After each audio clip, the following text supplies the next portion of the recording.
မင်္ဂလာပါပရိသတ်ကြီးဒီနေ့မှာတော့မိုးဆက်များကြားကသေမင်းတကားဆိုရဲဇလန်းရဲ့အပိုင်း3ဇသိန်းပိုင်းကိုတင်ဆက်ပေးမှာဖြစ်ပါတယ်။အောင်အောင်နဲ့အင်ကြီးရှင်တို့ဟာအခန်းကျင်းလေးထဲမှာအသက်လူတိုက်ပွဲဖြစ်ကြပါတယ်။အောင်အောင်ဟာနေရမှာရှိတဲ့အယိုးစုတစ်ခုကိုဆွဲယူပြီးအင်ရှင်ကိုပြန်လည်ခုခံရင်းအခန်းပြင်ကိုထွက်ပြေးနိုင်ခဲ့ပါတယ်။သူဟာအိပ်ပျော်နေတဲ့သူ့တငယ်ချင်းကိုအတင်းဆွဲနိုးပြီးအိမ်အပြင်ကမိုးတဲ့လေထဲကိုပြေးထွက်ခဲ့ကြပါတယ်။ဒါပေမဲ့တောလန်းဟာအယမ်းမောင်လွန်းပြီးမိုးကလည်းတဲနေတာကြောင့်သူတို့လမ်းပြောင်းနေပါတယ်။အနောက်ကနေဝုန်းဝုန်းနဲ့ទឹកကိုင်းတွေချိုးတယ်နဲ့အတူအင်ရှင်ကြီးကပစိန်တလက်ကိုကင်ပြီးလိုက်လာပါတယ်။တငယ်ချင်းတယောက်ဟာရှုံထဲမှာချော်လဲသွားပြီးအင်ရှင်ကြီးရဲ့လက်ထဲကိုပါသွားပါတော့တယ်။ငါ့ကိုကယ်ကြပါဦးဆိုတဲ့အတန်ကြီးကတောအုပ်တစ်ခုလုံးကိုတုံခါသွားစေပါတယ်။အောင်အောင်တို့ကအသက်ကိုဖက်နှက်ထုတ်ပြီးကားရှိရဲ့နေရာကိုအရောက်ပြေးခဲ့ကြတယ်။ကားဆက်ကိုအတင်းနိုးပြီးမောင်းထွက်လာခဲ့ပေမဲ့သူတို့အားလုံးရဲ့စိတ်ထဲမှာတော့ဒီညကအော်ဟစ်တန်တွေက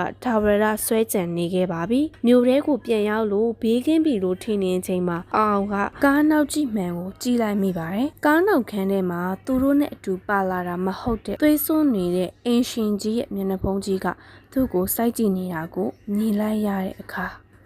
ဇလန်းလေးကတော့ဒီမှာနေပြပါပြီ။နောက်တဲ့ဇလန်းကောင်းနေနားထောင်ခြင်းနဲ့ဆိုရင်တော့ channel လေးကို like and subscribe ပြုလုပ်ပေးပါအောင်နော်။ TikTok မှာဆိုရင်လည်း follow လေးလုပ်ခဲ့ပေးပါအောင်ရှင်။တာယာသောနေ့လေးဖြစ်ပါစေ။